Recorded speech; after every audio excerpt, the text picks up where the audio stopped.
आस्तिक होना बड़ा आसान है कि पत्थर पे जाके नारियल पटक दिए, अगरबत्ती दिखा दिए, बड़ा आसान है।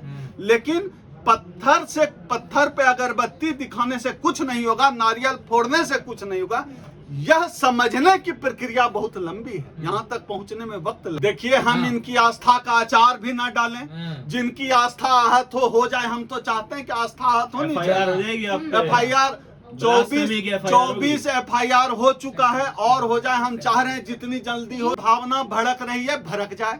हम तो चाहते हैं भड़के भावना, जिनकी भड़क। हम बात करते हैं अम्बेडकर की, हम बात करते हैं संविधान की, हम बात करते हैं तर्क की, हम बात करते हैं पाखंड के खिलाफ, हम बात करते हैं लोकतंत्र बचाने की, हम बात करते हैं अपने समाज के अधिकार की, हम बात करते हैं अपने समाज की हकमारी के खिलाफ लड़ाई की। इससे अगर किसी की भावना भड़कती हो, उसमें मेरा कोई मोदी जी ऐसा लोकतंत्र बचा रहे हैं कि हम लोगों का आरक्षण लगभग समाप्त कर दिया। मोदी जी ऐसा लोकतंत्र बचा रहे हैं कि लोकतंत्र बचाने के चक्कर में लगभग देश की पूरी संपत्ति बेच दी। मोदी जी ऐसा लोकतंत्र बचा रहे हैं। तो हम लोग मोदी जी से आग्रह करते हैं, आप अब माफ करिए इस देश को आप बर्बाद कर चुके हैं। अब इस देश को जनता के भरोसे छोड़ दी। और भी बनाएंगे। अभी एक जो मंदिर बन रहा है ना, वो उससे भी ऊंची बना देंगे। 100 साल तक उससे ऊंचा कोई नहीं बना सकता, लेकिन मंदिर बनाएंगे। वो हमें वाइस चांसलर नहीं बनाएंगे। वो इस देश के SC ST OBC को प्रोफेसर बनने का मौका नहीं देंगे।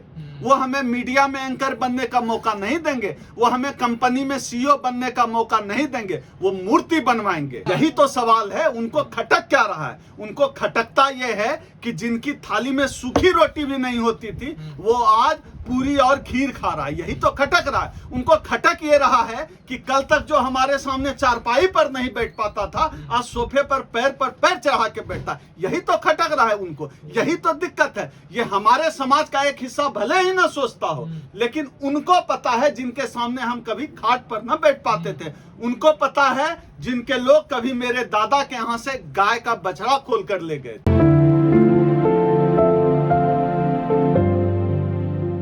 इन मनुवादियों ने यह अफीम हमारे समाज के अंदर डाली है, और उस अफीम का इलाज, उस नशे का इलाज अम्बेडकरवाद है।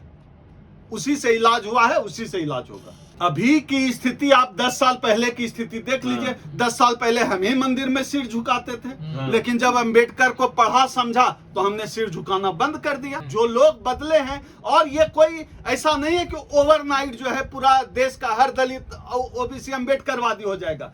ये एक प्रक्रिया है, सतत चलने वाली प्रक्रिया है। पेरियार, ज्योतिबा फुले, सावित्रीबाई फुले, मान्यवर कांशीराम से इस तमाम लोगों ने इसके लिए लड़ा है, तब आज स्थिति बदली है। नहीं तो कहां कुछ हो रहा था। कल तक तो ये चैनल दलितों की बात नहीं करते थे, आज इतने हमारे चैनल हैं। आज बात जा रही है ना।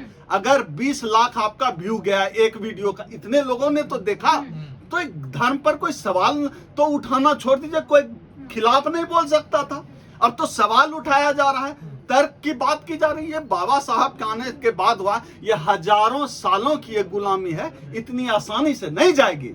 ये लंबा संघर्ष है। थोड़ा उबाऊ हो सकता है, थोड़ा थकाऊ हो सकता है, वो उदाहरण नहीं है। उदाहरण बहुत सारे लोग हैं जो लगातार इतनी आसानी से नहीं बदलने वाला। इस बात को ठीक से समझ लीजिए। अम्बेडकरवाद इतनी आसानी से नहीं आएगा। सवर्णों को देंगे ना आरक्षण, हमारा तो खत्म कर दिया, हमारा तो खा गए, हमारा ही हिस्सा तो बांट रहे हैं, हमारा तो खा गए। निजी का मोदी जी को कौन बदनाम कर सकता है भैया? मोदी जी ने खुद ही इतना पूरी दुनिया में नाम कर रखा है। आप हंगर इंडेक्स उठाकर देखिए, आप जो है हैप्पीनेस रेट में देखिए, आप देश की GDP देखिए, गर्त में जा चुकी है। अनएम्प्लॉयमेंट रेट देखिए। मोदी जी ने खुद ही ठेका ले रखा है ये सब करने का। हम लोग उसमें सहयोग नहीं करते। हमारा काम मोदी की आलोचना करना नहीं है। हमारा काम है अपने समाज के लोगों के हक अधिकार की बात करना। हमारा काम है इस देश के लोकतंत्र की रक्षा करना।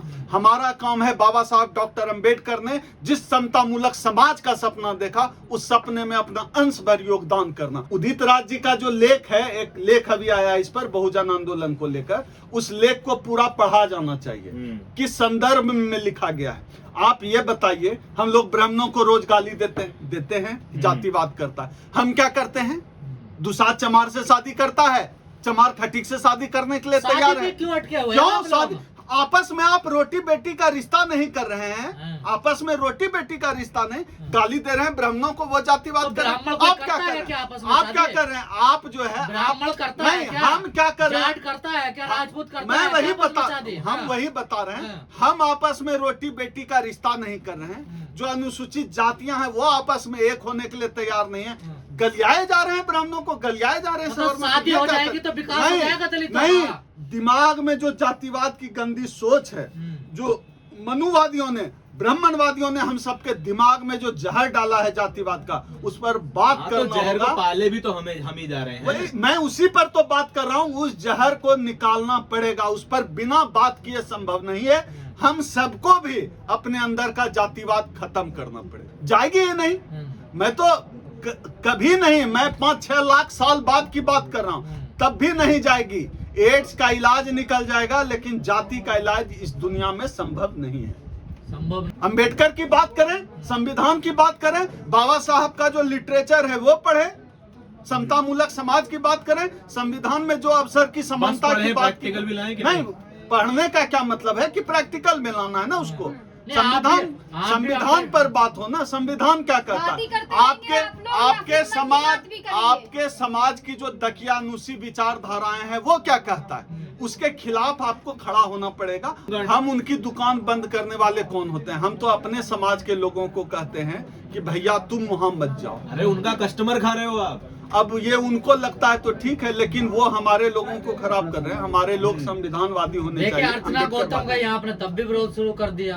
नहीं अर्चना, मैं तो एक इसका दूसरा पहलू भी है। अगर कोई दलित जाए किसी मंदिर में, किसी धार्मिक स्थल में, तो लोग बताता है जूते से पीटा।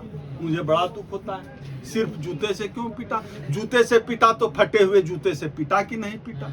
तो दलितों का मंदिर लोकतंत्र संसद है, मंदिर वो धार्मिक मंदिर नहीं है।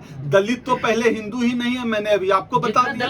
तो आप भैया, आप दलित हिंदू ही जय नहीं। श्री राम का नारा कौन लगाता है? नहीं, दलित हिंदू है ही नहीं। दलित, अरे राम नवमी में त्रिशूल लेके निकलता है। यही तो कंफ्यूजन है कि दलित हिंदू है ही नहीं। दलित सिर्फ जो है उनके पीछे जय श्री राम का नारा लगाने के लिए और मस्जिद कोड़ने के लिए। दलित हिंदू होता भैया तो दलितों को आरएसएस का चीफ बना देते। दलित हिंदू होता बनाते ना आरएसएस का चीफ, काहे नहीं बना रहे? अभी आरएसएस का चीफ दलितों का तो नंबर मैं बार बार कहता हूँ 10-20 लाख साल लगेगा। ब्राह्मणों में भी एक एक्सेप्शन रज्जू भैया को छोड़ के सिर्फ चितपावन बना दे कोई। आपको बनवा दे। जो चितपावन ब्राह्मण है वही हो सकता है। ब्राह्मणों में भी हमारे यहाँ बड़ा कहावत है, मैथिली ब्राह्मण बड़े अच्छे होते हैं। मैथिली ब्राह्मण का नंबर अभी तो बहुत दूर है। ब्राह्मणों में भी सब ब्राह्मण का नंबर नहीं आया है आरएसएस का चीफ बनने में। दलितों की बात छोड़िए, नहीं हम कौन होते हैं लड़ाने वाले? हम तो मैथिली ब्राह्मण को, कानकुब्ज ब्राह्मण को और जो ब्राह्मणों की जो अलग अलग प्रजातियां हैं उनसे कहना चाहते हैं भाई तुम भी बनो कभी आरएसएस का चीफ। तो चितपावन ब्राह्मण अभी बन रहा है, 100 साल में उसके अलावा कोई बना नहीं। तो हो सकता है मैथिली बन जाए 100 साल बाद, अगले 1000 साल बाद कोई राजपूत बन जाए, फिर बने हो सकता है 10-20 लाख साल बाद कोई दलित आदिवासी आरएसएस का चीफ बने। इसलिए हम लोग चाहते हैं, हम तो भैया सबसे प्रेम करने वाले लोग, हम लोग डेमोक्रेटिक हैं। आरएसएस का चीफ अभी चितपावन ब्राह्मण है और भी ब्राह्मणों को मौका दीजिए। अभी उन्हीं में मारामारी मचे। में भी जाति खोज ली आपने? नहीं, हमने नहीं खोजी, हम खोजने वाले जाति का न निर्माण हमने किया। हम तो जाति व्यवस्था के पीड़ित लोग हैं। अगर हमने जाति खोजने का काम किया होता, जाति बनाने का काम किया होता, तो हम तो ऊपर रहते। हम तो 4 में भी नहीं हैं, हम तो 4 से भी नीचे पंचम वर्ण है। हमें पंचम वर्ण अस्पृश्य कहा गया, तो हम तो उसमें है ही नहीं। हम कौन होते हैं जाति खोजने वाले? जाति खोजने वाले आदि गुरु शंकराचार्य थे, जाति खोजने वाले वो थे। हम कौन होते हैं जाति खोजने वाले? हम तो इस व्यवस्था के पीड़ित लोग।